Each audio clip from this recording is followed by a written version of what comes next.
siapa yang bisa meyakini memang segitu begitu gitu loh.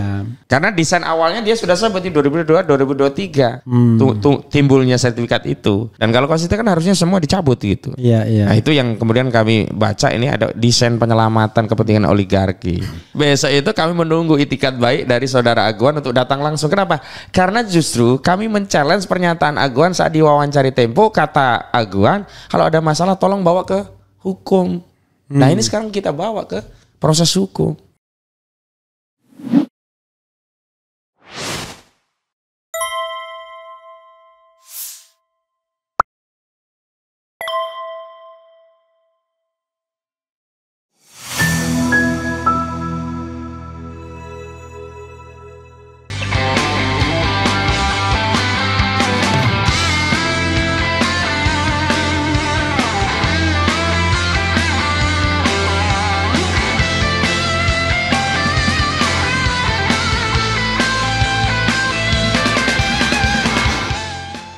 Kan kesannya concern kemarin kan ada glorifikasi, tiba-tiba Titik Soeharto sebagai anggota DPR datang, kemudian Angkatan Laut cabut bambu-bambu pagar lautnya itu kelanjutannya gimana bro sampai sekarang, sikap dari DPR, teman-teman DPR?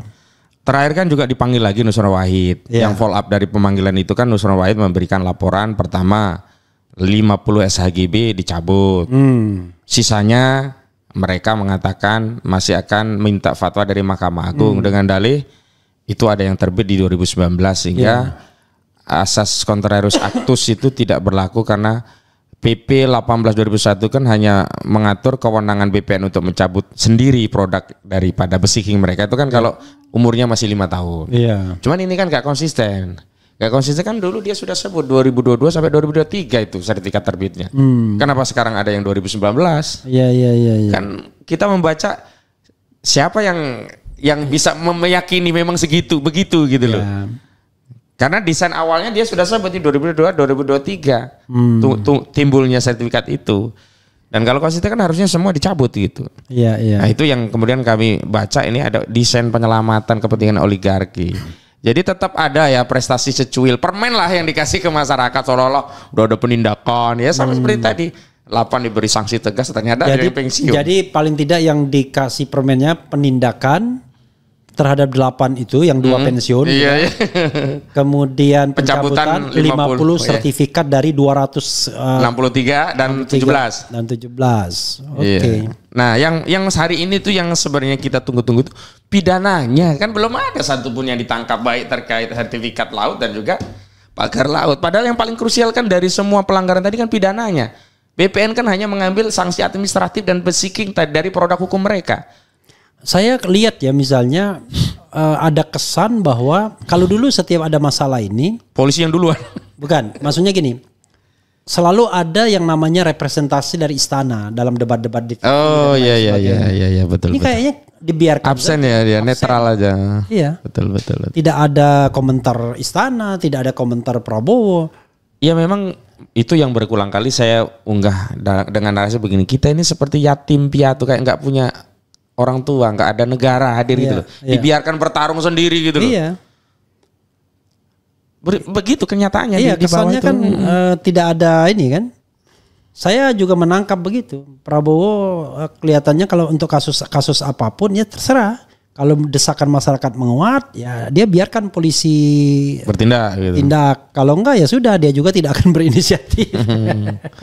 Makanya waktu di ILC kan Bang Karni Ilyas kan mengomentari saya, Anda ini kan terlalu idealis semua, diminta harusnya begini-begini, padahal kan Prabowo baru 100 hari juga belum, harusnya diberi kesempatan. Saya jawab demikian Pak.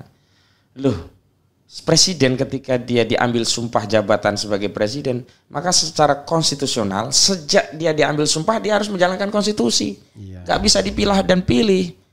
Dan saya tegaskan, oke, kalau yang dihadapi ini adalah organ swasta, terbatas anggaran, organ, fasilitas dan sebagainya. Ini kan negara, bisa paralel.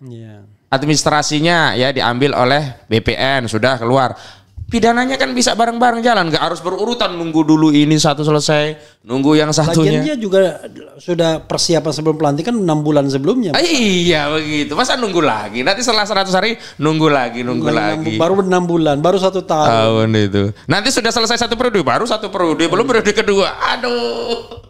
Nggak bisa begitu ya. Yang namanya presiden tuh sudah tahu apa yang harus dia lakukan. Oke, apalagi ya ini ya. Pak Prabowo yang terhormat, tolong tangkap Mulyono, Fufu Fafa, Aguan dan ganti semua Menteri Jokowi, Kapolri, Ketua KPK, Jaksa dan tangkap semua para pengkhianat bangsa yang menyengsarakan rakyat Indonesia. Aspirasi.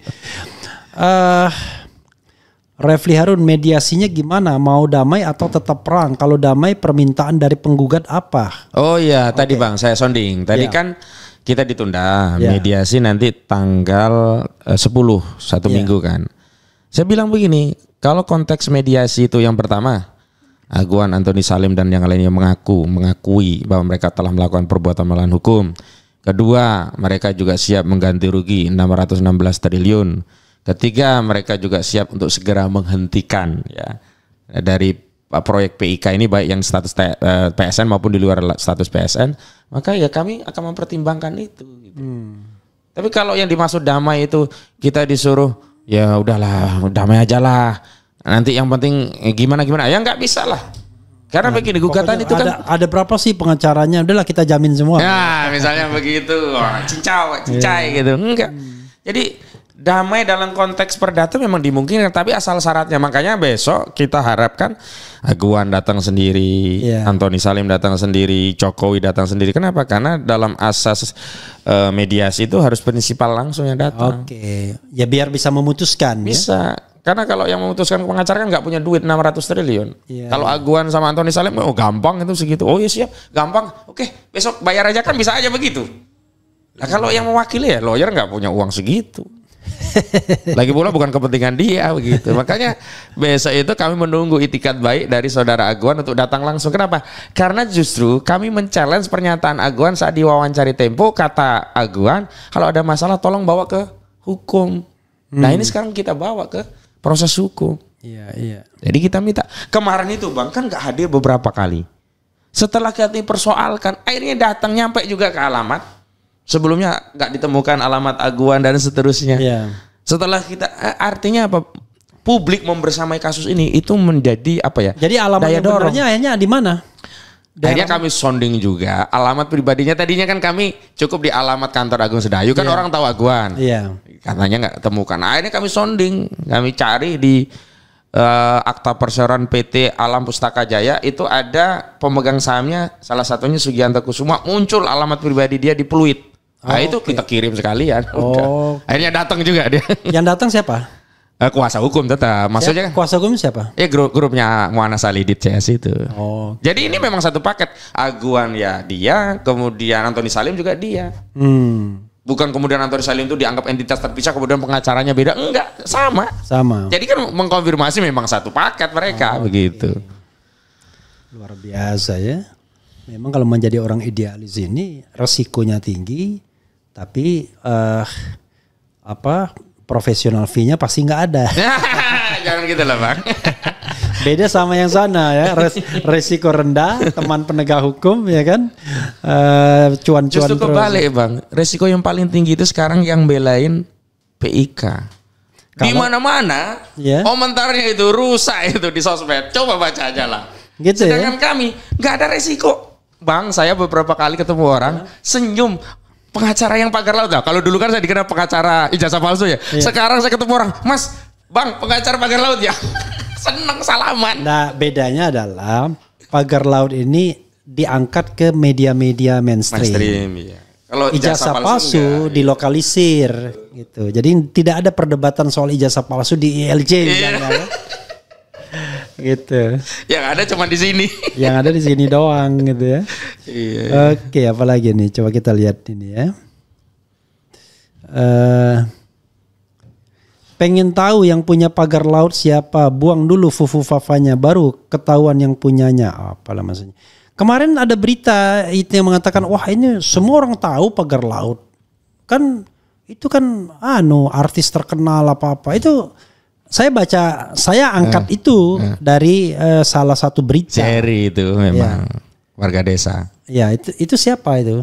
Ya, dia itu sebenarnya kinayah kalau dalam istilah agama atau ungkapan majazi. Yang dimaksud itu artis itu adalah orang yang sering disebut-sebut. Yang dimaksud ya Aguan. Karena Aguan kan jadi artis baru saat ini gitu.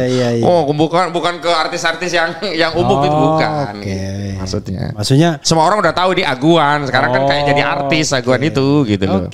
Jadi semua orang sudah tahu dia dan kemudian itulah yang disebut oleh si Khalid itu kan. Aguan lah, si dia Encun lah. Betul. Si Ali Hanafiah betul. Kalau saya dengar aktornya itu aja gitu ya. Jadi sebenarnya gampang ya, nggak susah. Ya susahnya itu adalah polisinya pusing kepalanya mungkin. Mungkin kalau Pak Listio Sigit Prabowo diganti, enggak lah, mudah-mudahan lah. Saya sih berharap benar diganti ini. Kalau kita masalahnya institusional gimana? Paling tidak orang yang baru tadi tidak punya beban untuk memperbaiki institusi. Kalau Pak Listio berat. Oke, Anda yakin tuh ada misalnya calon Kapolri yang tidak terbelenggu dengan para 100% sih enggak. Cuman paling tidak ada harapan. Kalau saya sih gampang. Siapa? Ya tinggal Prabowo bilang, Anda mau masih jadi Kapolri enggak? Selesaikan. Kalau enggak, Anda saya copot. Kan mestinya begitu kan? Nah, memang saya anggap pembicaraan itu enggak pernah ada. Problemnya memang kalaupun di ultimatum begitu, Listio yang menangani, kepercayaan publiknya yang kurang. Ya tapi tidak ada public order seperti itu. Iya sih. Karena begini. Paradigma berpikir pejabat kita termasuk Prabowo ini adalah dia tidak ingin mempermalukan sesama pejabat kan begitu. Tapi dia boleh mempermalukan rakyat, boleh dia mengkhianati rakyat. Begitu. Artinya kan rakyat first mestinya kan. Rakyat first. Yang namanya pejabat itu prioritas kesekian kan. Rakyat dulu nih. Anda mau bekerja buat rakyat enggak? Karena pidatonya ngancam-ngancam melulu cuma pidato doang. Dulu saya dalam sebuah artikel sempat sebut juga ya misalkan Ahmad Doviri itu layak lah begitu untuk pengganti gitu.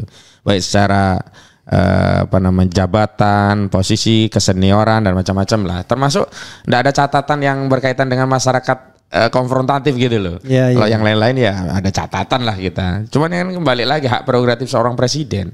Ahmad Doviri udah pensiun jangan-jangan mau pensiun. Terakhir Wakapolri gak tahu sekarang. Oh sekarang Wakapolri Ahmad Doviri ya? Iya kayak nggak salah. Dulu pernah jadi kan Kapolda DIY kan nggak salah. Iya. Yang kasusnya Sambo dia yang jadi hakim. Ahmad Doviri kan Agung Budi Marioto tiga komjen itu. Iya komjen. Kemudian ini. Oke sobat era sekalian, apalagi nih Indonesia. Ada juga orang memang kalau sudah tahu kasusnya dia pengen yang XX apa. Iya, dia nggak mau mendengar sesuatu yang udah dia ketahui gitu loh. Gitu. Tapi ada juga yang kita nih. Gus Nur dan Bambang Tri kapan pembebasan bersyarat? Ini cuma sekedar komplimen aja. Ada dia pembebasan bersyarat Gus Nur sama ini. Harusnya udah proses tapi belum nyampe gitu. Dan memang sebelumnya ada narasi dia akan mendapatkan amnesti yang kemarin itu loh. Iya, yang omon-omon amnesti. Saya bilang, paling juga omon-omon, terbukti ternyata omon-omon. Iya, katanya mau diamnesti, malah para koruptor juga mau ikut. Saya bilang begini, kayak itu narasi penyeimbang untuk melegitimasi yang koruptor dikasih amnesti, aktivis juga. Iya. Begitu koruptornya nggak dapat persetujuan publik, yang aktivis juga ini dibatalin. Iya, kan sebenarnya cuma penyeimbang doang waktu itu. Iya. Jadi dagangan jadinya cuman. Iya. Oke bro, kita silakan Anda closing statement, tapi pastikan bahwa Anda sudah menyampaikan hal-hal yang ingin disampaikan biar tidak lupa. Ya, yang closing statement saya yang pertama minta doa dukungan kepada seluruh rakyat Indonesia. Mari bareng-bareng kita kawal kasus ini karena memang kasus ini bukan kasus kejahatan biasa, bukan kasus yang sifatnya kasuistik atau parsial, tapi meminjam istilahnya Pak Ripto, ini kejahatan yang masuk kategori SCC ya, State Crime, State Corporate Crime. Jadi sudah kejahatan yang melibatkan korporasi berkolaborasi dengan negara. Dan urutannya memang diawali dari kebijakan. Kebijakan itu diawali dari Undang-Undang Cipta Kerja, diturunkan melalui PP 18/2021, dan kemudian dituruti dengan ditimbulkannya perda-perda yang untuk melegitimasi rencana reklamasi dan seterusnya. Ini kan suatu kejahatan yang seolah-olah legal karena ada payung hukumnya. Yang kedua, kepada seluruh warga Banten memang ini saatnya ya bareng-bareng membersamai perjuangan ini. Karena memang Banten ini menjadi test case. Kalau Banten ini berhasil kita perjuangkan, saya yakin PSN lainnya yang merugikan masyarakat itu lebih mudah lah, relatif lebih mudah. Karena Banten ini kan dekat dengan ibu kota. Masa yang dekat dengan ibu kota saja nggak bisa kita selamatkan. Kalau yang di Papua, ya, yang di Aceh, yang di Kalimantan itu masih sulit mereka untuk memperjuangkan bareng-bareng jauh dari media dan sebagainya. Maka kita mulai dari Banten. Nah setelah itu kita menolong saudara-saudara kita di PSN lainnya, baik di IKN, di Papua, di Kalimantan, termasuk di Rempang dan Galang itu kan semuanya muaranya kan awalnya gara-gara PSN. Makanya saya selalu menyebut PSN itu bukan proyek strategis nasional, itu proyek perampasan tanah rakyat untuk kepentingan lapak bisnis oligarki, meminjam tangan negara. Karena ujung-ujungnya kalau dicek yang dapat PSN itu perusahaan-perusahaan swasta semua begitu.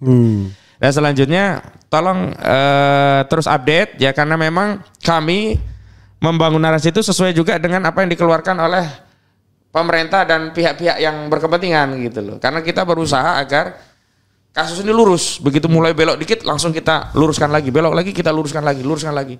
Seperti yang tadi saya sebutkan, ketika ada narasi kalau status PSN itu ada di hutan lindung dan hutan lindung itu belum ada perubahan kawasan hutan konversi, ya kita pagari, jangan sampai justru diubah menjadi lahan konversi.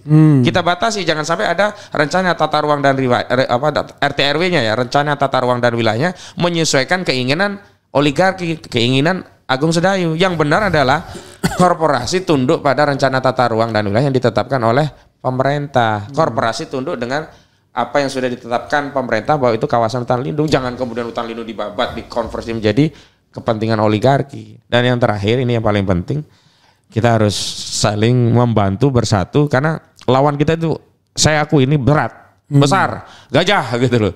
Tapi kalau kita bisa jadi semut yang bersatu, ya gajah bukan tumbangnya bukan oleh yang lainnya, tapi oleh semut. Ya. Gitu. Ya logika sederhana ini yang sering saya buat untuk menyederhanakan apa yang saya hadapi, dan mudah-mudahan masyarakat juga begitu menyederhanakan apa yang dihadapi ini sebagai sesuatu yang sederhana, sehingga tidak muncul fobia. Kayaknya kasus besar, enggak, kasus biasa saja asal kita bersatu. Begitu Bang Refli, terima kasih nih diundang.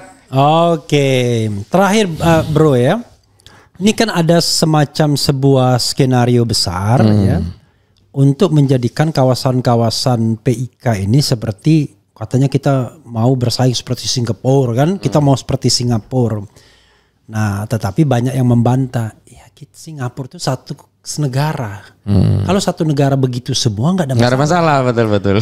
Tapi kalau ini hanya ada daerah mewah yang hanya bisa dimasukin orang tertentu, sementara yang lainnya masih terbelakang atau tidak makmur, itu kan jadi masalah. Coba ditekankan lagi bro, biar itu, orang yang mengatakan kita kan juga ingin berhadapan dengan Singapura. Saya dengar juga dari Nono Sampono kan gitu. Iya. Kita pengen seperti Singapura loh. Saya setuju kalau dari Sabang sampai Merauke, tapi bukan hanya daerah tertentu yang hanya bisa dinikmati oleh orang tertentu saja. Sebenarnya kalaupun di daerah tertentu dinikmati orang tertentu pun saya nggak masalah, asas membangun Singapurnya Indonesia itu tidak dengan merampas tanah rakyat dengan keriduan. Faktanya kan enggak. Ini dengan merampas tanah rakyat, menindas rakyat. Kemudian di atas tanah rampasan tadi dibangun industri properti yang katanya ingin membuat seperti Singapura di situ. Mau jangankan Singapura, mau kayak Los Angeles pun kalau asasnya dengan menindas, berbuat zolim, ya nggak ada yang ridho. Itu satu. Yang kedua, nggak bisa kita samakan Singapura dengan peradaban yang ada di Banten. Banten itu dibangun dengan asas peradaban Islam. Makanya Sultan Banten sama Kiai Fathul Adzim ya, Kiai itu Bagus Fathul Adzim, waktu kami berkunjung ke Kesultanan Banten, justru membentangkan spanduk tegas menyatakan Banten bukan Singapura, tidak akan pernah menjadi Singapura. Artinya memang masyarakat itu menolak. Jadi tidak bisa membangun suatu kehidupan kosmopolitan yang bertentangan dengan kultur, karakter, peradaban di mana masyarakat itu tinggal. Dan ingat, ketika ini bicara Islam ya, begitu menjadi Singapura ya akan menjadi seperti PIK 1, nggak ada siar Islam, nggak ada ratiban, nggak ada ngaji, nggak ada berjanjen, nggak ada seruan azan, kan diakui oleh Kementerian Agama. Banten situ kok luas, nggak ada masjid, nggak ada suara azan gitu. Dan merah putih sempat dilarang dikibarkan di situ. Nah itu yang kemudian di poin ke-8 ya gugatan kami. Jadi PIK 2 itu membentuk entitas negara dalam negara. Seolah-olah ada otoritas lain. ada satu pengakuan dari desa, lupa saya. Di satu desa itu ada tower. Ya. Kepala desanya itu nggak tahu siapa yang ada di dalam tower. Ketika mau mendata, nggak boleh sama penguasa tower tadi. Pertanyaan kita, siapa yang mendata warga tadi? RT-nya masuk mana? Padahal masuk wilayah desa itu. Iya. Jadi seolah-olah di kawasan PIK itu ada entitas lain yang punya otoritas yang lebih powerful daripada negara. Padahal kan kalau kita kembali ke ilmu negara, ya organisasi yang punya otoritas paling tinggi itu adalah negara, nggak boleh ada yang lain. Organisasi yang lainnya harus di bawah negara gitu. PIK ini bisa lebih daripada negara. Terbukti ada akses yang secara eksklusif tidak bisa dimasuki, sementara yang lainnya boleh. Kan ada dulu Bilqis Manisang, bawa kapal masuk ke laut yang milik publik, fasilitas publik.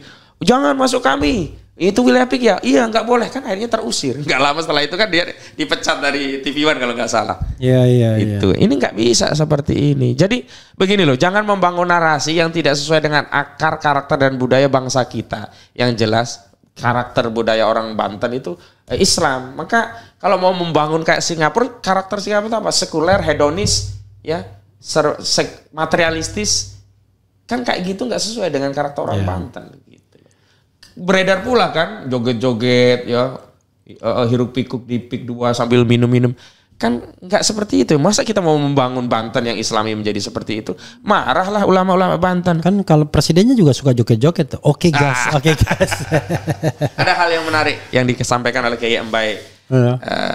Banten itu kenapa sampai hari ini tidak meninggalkan keraton rata dengan tanah? Itu karena karakter orang Banten sejak Kesultanan dulu yang enggan atau tidak mau berkompromi. Lebih baik Banten rata dengan tanah daripada kompromi dengan penjajah. Jadi ini juga saya lihat sudah mulai percikan-percikan kemarahan masyarakat Banten untuk melawan oligarki PIK 2 ini. Gitu. Ya, jadi sobat era sekalian, membangun itu bukan kita anti ya, tetapi membangun itu harus mengikut sertakan rakyat. Terutama rakyat yang memiliki tanah itu. Bukan berarti kemudian kita membentuk daerah baru seperti Singapura, hanya orang kaya yang bisa masuk ke sana, yang mampu membeli, orang asing pula, sementara masyarakat asli tercambak, terpinggirkan, bahkan nggak tahu nasibnya kemana. Jadi bukan itu membangun itu. Jadi jangan kemudian mata kita seperti mata orang-orang berduit, orang-orang kaya, pejabat-pejabat publik yang tidak tahan melihat rakyat yang kumuh menderita sehingga maunya digusur aja. Enggak begitu. Harus membangun bersama-sama dan kemudian dimanfaatkan untuk kesejahteraan bersama. Kan tujuan bernegara itu adalah memajukan kesejahteraan umum, bukan memajukan kesejahteraanmu saja. Oke, itu saja saudara sekalian. Makasih ya. Sama-sama. Bro Hazinuddin, nanti kalau ada perkembangan saya juga akan undang kembali ya.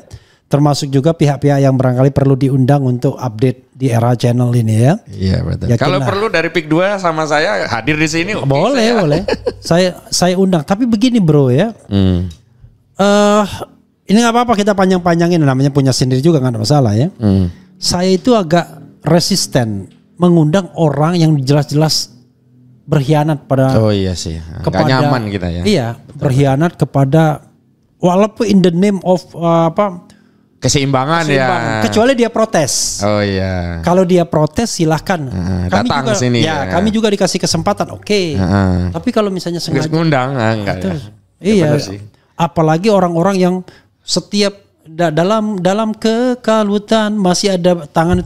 Wah, orang membela rakyat tiba-tiba dia membela konglomerat ya kan. Risih ya. Iya, dekat-dekat dengan penguasa dan lain sebagainya. Nah, itu orang yang mengatakan undang dia dong dan lain sebagainya untuk seimbang. Ngapain kita mengundang orang yang tidak punya integritas ya kan? Karena harus punya integritas. Makanya kalau Anda misalnya tiba-tiba terdengar Hazinuddin disuap ya nggak akan saya undang lagi kan begitu. Saya disuap nggak akan saya undang lagi. Ya kan? Ya itu susahnya memang jalan idealisme itu jalan yang sepi, jalan. Aku nggak enak sama kata-kata Bang Kerilia di LC.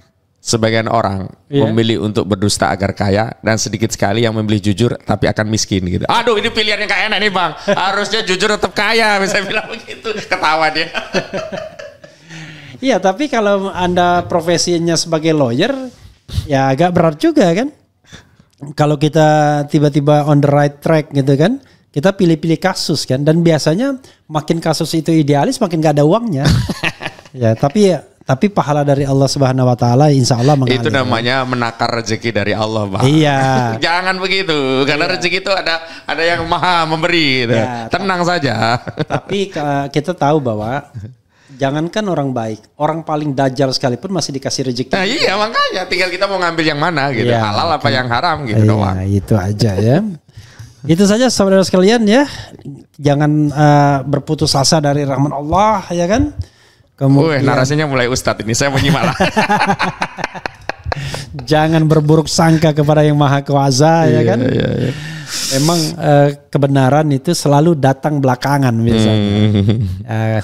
Sekalipun kebenaran tidak hadir di dunia, tapi di akhirat pasti akan terhitung semua kan begitu ya. Itu saja. Wassalamualaikum warahmatullahi wabarakatuh. Keren, cadas.